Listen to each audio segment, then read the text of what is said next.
Dan Larson here, and I'm at the photo booth with all the stuff I picked up last weekend at Retrocon. Retrocon is an annual toy, collectible, comics, stuff show in Oaks, Pennsylvania.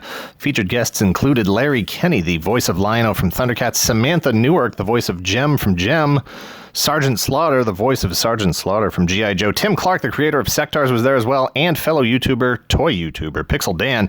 In fact, I had the opportunity to hang out with him, talk toys, and even hit the con floor and hunt for some stuff. Dan has that video posted on his channel, so be sure to go check that out if you haven't already. I bought some stuff, but was also very humbled to have a few people gift me a few things. All that stuff is what we have here in the booth before us. Up first, we've got Carol and Jeff. They were there selling collection insurance. They had a sign that said, Toy Galaxy, please say hi. I didn't even notice the sign until we were already well past hi.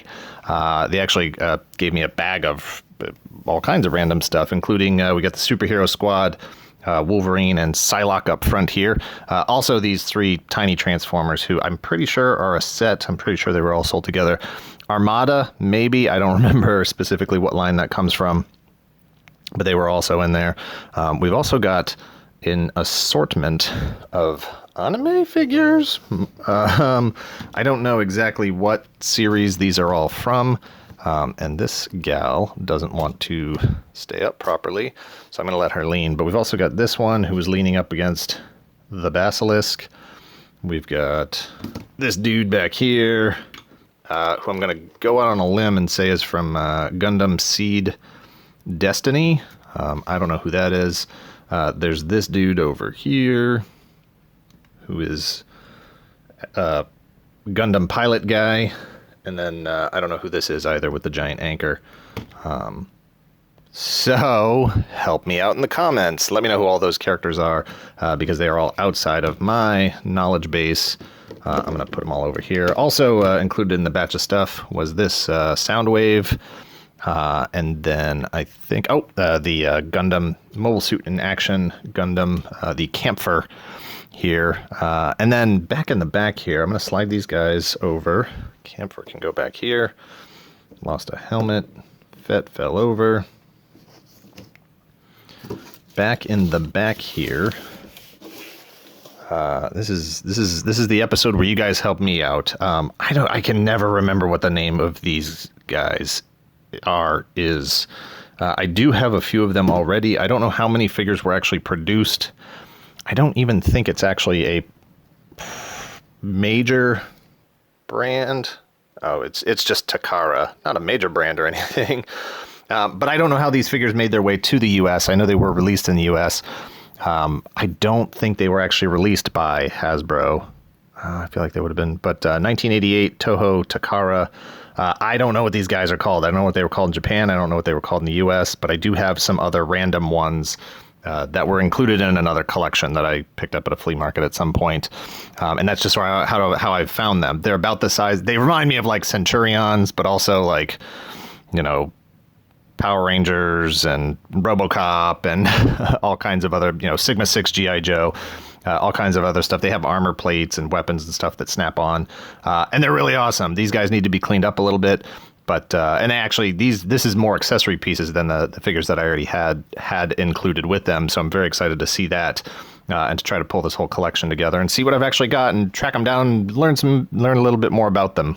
And the articulation on these is it's really, really nice. I mean, they're not double jointed, but they've got wrist, swivel, turn, shoulders. Ab crunch, everything. This guy even has, and he's got some custom paint on him, but he's actually got toe articulation there as well. So there's definitely some knowledge I need to expand for myself. But those are really great figures if you can find them. If you know what they're called, please help me out on that. Ryan gave me, where you at? Oh, right here. These guys actually were in the package when Ryan gave them to me, the Amiibo Pac-Man and Sonic the Hedgehog. But I'm too impatient. I can't wait for that kind of stuff. I was like, I got to open them now. So I opened them immediately. And these guys are a lot of fun. I don't have a lot of video game characters, but those are two characters that I do really, I do like. Although, Pac-Man's always been one of those weird things because, it's trying to interpret a two-dimensional character into a 3D world. I think the cartoon back in the 80s had a lot to do with fleshing him out as a rounding him out, if you will, as a three-dimensional character. But this is a fun interpretation. It's obviously just as recognizable, although he'll always have a stronger profile. But Ryan, thank you very much for those. Also had the opportunity to meet Kevin and Erica from the YouTube channel SEO Toy Review. Let me see if I can get these guys in focus. There we go. This is Boba Fett's number 395 and 396. Please go check out their channel, SEO Toy Review. All kinds of reviews and fun stuff. They have coverage of the show floor from Retrocon as well. Also their own haul. And I had actually met Kevin previously at another convention, but that was just a sort of glancing thing, passing each other as we looked for toy deals. This time I was able to talk with both Kevin and Eric, have lunch, and everyone went to the Cybertronics Spree show Saturday night, and that was a lot of fun. In fact, check out their video for some footage from that show. Very much appreciated, guys. Thank you very much for these two figures. They are beat up just the way I like them. They've got life, scratches. This dude's head is super loose, and he's missing his rocket. He's not a rocket firing, obviously, but he is a rocket missing. So that's 395 and 396. And now this dude doesn't want to stay on his stand. There we go. First thing I purchased was this tiny little, MCU Vulture. I think this is a Dorbs figure. But I bought it because I saw it. I love the MCU Vulture design. And this one was just so darn cute. Too cute to pass up, especially for $1 or whatever it was. And I also grabbed this weird anniversary edition. It says, to celebrate the 20th anniversary of Star Wars and the premiere of the Star Wars Trilogy Special Edition, boo, Louis Galoob Toys has selected a signature vehicle from each film, Star Wars The Empire Strikes Back and Return of the Jedi, to present in a new micro scale as part of this exclusive limited edition package. May the Force be with you.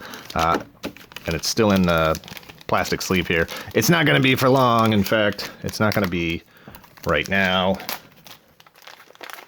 And I don't know how you get any microer. I don't know what is down below. I don't know what is smaller than micro machines, because these are already micro machines. So I don't know what they were calling their micro machines line. But this is it. And I mean, these things are super incredibly tiny. And I love having stuff in different scales for shooting pictures, posting on Instagram. And obviously you can see how much smaller, these are compared to regular micro machines and how well those are going to work. In terms of having another scale of fake toys or toy-sized stuff to pose in pictures. I've spent too much time on this. So I was super psyched to find this. I don't know if there's any other, I don't know if Galoob actually produced anything else in this super tiny scale for Star Wars, but I absolutely need to find out if they did, and I need to get them all. I finally got my hands on the glow-in-the-dark Raiden figure. He was number 9 in our 10 best glow-in-the-dark figures. Articulation is pretty good. Accessories are fine. I am very disappointed that his hat doesn't stay on, but, overall, he's a really good, I don't know why they couldn't have just put a peg in the hat, put a hole in his head, bang, hat stays on, or just don't make it removable. I don't know. But I'm psyched about it.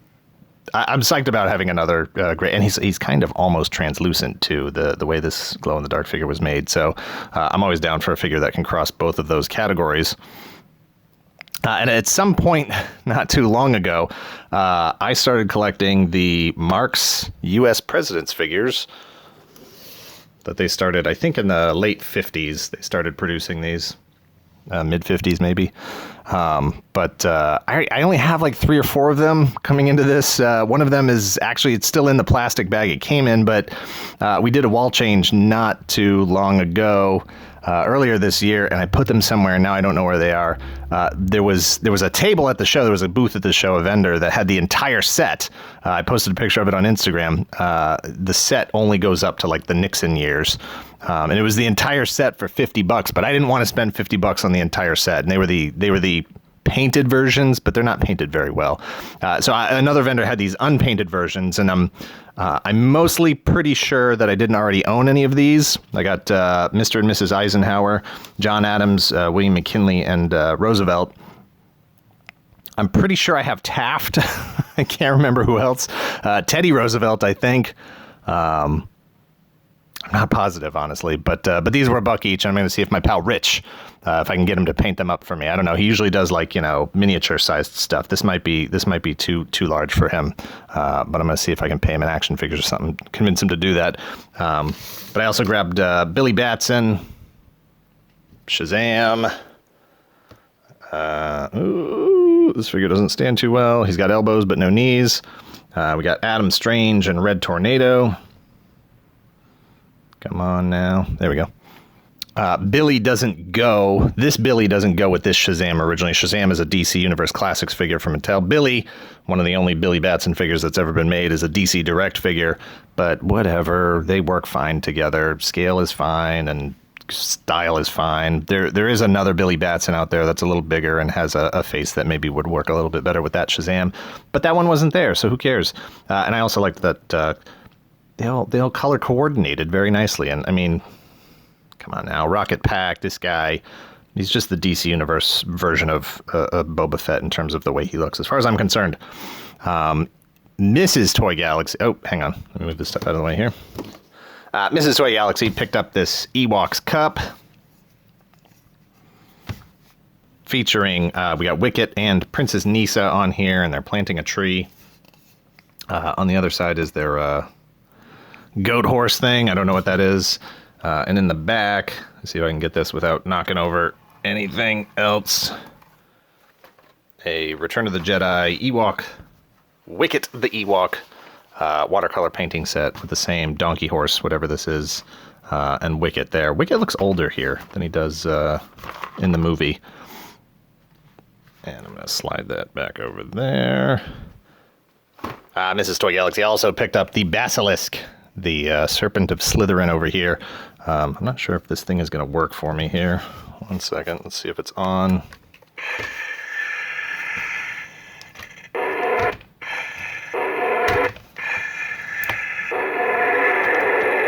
All right, it works. And now it's off. Over here we've got the, I saw this HCM Pro, super tiny. You can see how tiny this guy is. Super tiny Gundam Death Scythe on the first day of the show. It was one of the first tables I walked past, and then I ended up walking past this thing probably 200 times, and I just kept looking at it. One of the things I really wanted to pick up at the show was a Robot Spirits Gundam figure. I don't own any of those yet, and I was really hoping there'd be somebody, even though it's, you know, a retro show, I was hoping somebody might have, you know, one of those figures. I didn't even care which one it was. But no one had one, so I wanted to leave with something Gundam related. So just before we left, I stopped back over and bought it. I love all the Death Scythe designs. I love all the Wing Gundam designs, but Death Scythe is definitely favorite. Slide these guys out of the way. In the back, we've got the Toy Biz Tyrant from Resident Evil. I think I've owned this figure probably, I don't know, 3-4 times. I bought it when it originally came out, sold it, bought it again, sold it again, etc. I've been looking for a new vintage one. This is the vintage one. Since I haven't had one, I picked up the 2007 NECA version a few years ago. My favorite is still the Palisades figure from 2002. But I hadn't had this vintage one since I got that NECA one. And so I was never able to do my own sort of, you know, comparison side by side just to see how they match up. And that, I think this completes the collection of Tyrants. Oh no, there was a Build-A-Figure sort of one that came out even longer ago. I forgot about that one. I'm going to have to see if I can track that one down. But this was a relatively easy one to acquire, obviously. I think his blood... Yeah, his heart blood is all... It's supposed to got a pump on the back. But there's no goo. There's no liquid left in his heart to pump there. But still glad I was able to pick that one up relatively cheaply. Back in the back here with the Captain America box, I'm going to slide the figure in here because I already opened it. This was a gift from Al. I'm trying not to feel the pressure of getting the whole set. You know, it's like once a collector, always a collector. And, you know, I mean, fortunately, Cap is favorite. So if I was only going to get one, because I think this is a diorama set. Like, I'm pretty sure there's a Hulk, an Iron Man, a Thor, maybe a Hawkeye, Black Widow. And it sort of puts them all together. And it's like, this is a magnetic stand thing here, which is pretty nifty. It's like a hard plastic resin vinyl. I don't know what it is. But it's a nice looking Cap figure. I think it's designed by Adi Granov, if I'm not mistaken, the guy who actually did a lot of the costume design work. I hope I'm not miscrediting that. I think that's who it is. But it's a cool statue. Whoops. Like I said, Captain America's my favorite, so I do really appreciate Al hooking me up with this piece. Another big figure, too. Good stuff for the background shelves. Clear G.I. Joe over here. This is getting... From what I can find...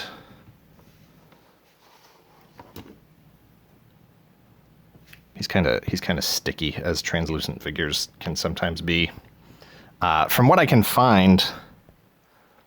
he was a Collectors Club exclusive from back in 2002, and apparently he was issued with 3 different heads. You didn't know which one you got until you received it and opened it, and apparently it was also limited to like 5,000 pieces. My favorite part, other than that it exists, is that it even has translucent accessories. He's got a translucent belt, he's got a translucent knife here, and then he's holding a translucent kind of Uzi sort of gun with a silencer on it, and it's just a really cool figure. I think it's weird that they made a figure like this and he didn't come with pants or a shirt or anything, which I appreciate because he's a translucent figure, but he's got like bare feet, and I don't know, the belt is kind of like maybe he's wearing shorts or something. I don't know. It's just weird. I dig it, and I like it because it reminds me of the vintage Takara Henshin Cyborg figures, which were, you know, using vintage G.I. Joe bodies, so I don't know if that was sort of where they were going with that, but either way, it's really amazing. I didn't know it existed, and I'm glad to have it in my collection. And yellowed Clear Sue Storm back here was from the same set here. They both came from Jason. Sue's a little discolored, but that's the risk with translucent figures. Sometimes they yellow. And Jason was very nice. Very happy to meet Jason, and he gave me not only the clear G.I. Joe, the clear Sue Storm, but also vintage Fett number 397. Excuse me, 398. No, I'm sorry, that's 397. Right? 395, 396, 397. In the back over here on both sides of the frame, we've got these vintage Kenner vinyl. They have 2 trays in them. Let me see if I can open one of these without destroying the whole setup here. Everybody take a step back.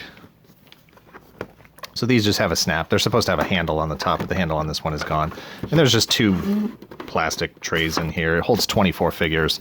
And that's what I keep the Boba Sett in when it's not being displayed. And it's pretty much only displayed when we actually do videos of the whole collection to document the entire collection. I rarely keep the whole thing set up. It's just a pain in the butt. And I don't like cleaning figures and stuff. So, and I don't have a glass case, you know, big enough to display what is almost 400 action figures. Craig sat behind me at Pixel Dan's panel about slime-related toys. I'm going to move this figure up here. He gave me a vintage Fett with a blaster. That's $398. If I haven't lost track just through the course of this video. Another one with some wear and tear, some slight discoloration, scratched up green paint. As beautiful to me as the day it was put in the package. So we're going to slide all these guys over here. Let's see if I can stand this one back up.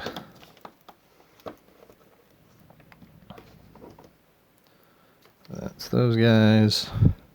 And if that wasn't enough, on the way out of the convention, Brian from Realm of Collectors gave me Fett number 399. Realm of Collectors have been very kind to Toy Galaxy. They hooked me up with my Hot Toys Boba Fett and my Hot Toys Stealth Iron Man. Please check them out at realmofcollectors.com. On Facebook, just look for Realm of Collectors. On Instagram, again, Realm of Collectors. And even better, just follow the hashtag Realm of Collectors for a constant stream of toy-related stuffs from a variety of different collectors all over Instagram. Lots of great toy accounts there if you're looking for new people to follow. If you just don't have enough toy-related things in your Instagram feed. Finally, last things that were acquired. Mrs. Toy Galaxy bought 2 Boba Fetts. Numbers 400 and 401. That's a lot of Fetts. Hey, look at this guy. He has the wrong gun. This guy has the wrong gun. Doesn't matter. Doesn't matter because he's getting displayed with it anyway. That's how he came. That's how he's going to live. 1, 2, 3, 4. 5, 6, 7 total Fetts. Thank you to everyone who stopped me to chat for a few minutes at Retrocon. Thank you to the entire staff of Retrocon. Thank you to everyone who gave me cool stuff. Thank you for hanging out for a few minutes and listening to me talk about toys and stuff. Hit like, hit subscribe if you're not already a subscriber. Thank you very much to those of you who are. Wave to all our Patreon supporters as their names scroll by. Head over to patreon.com/toygalaxy if you want to join them. Thank you. Later.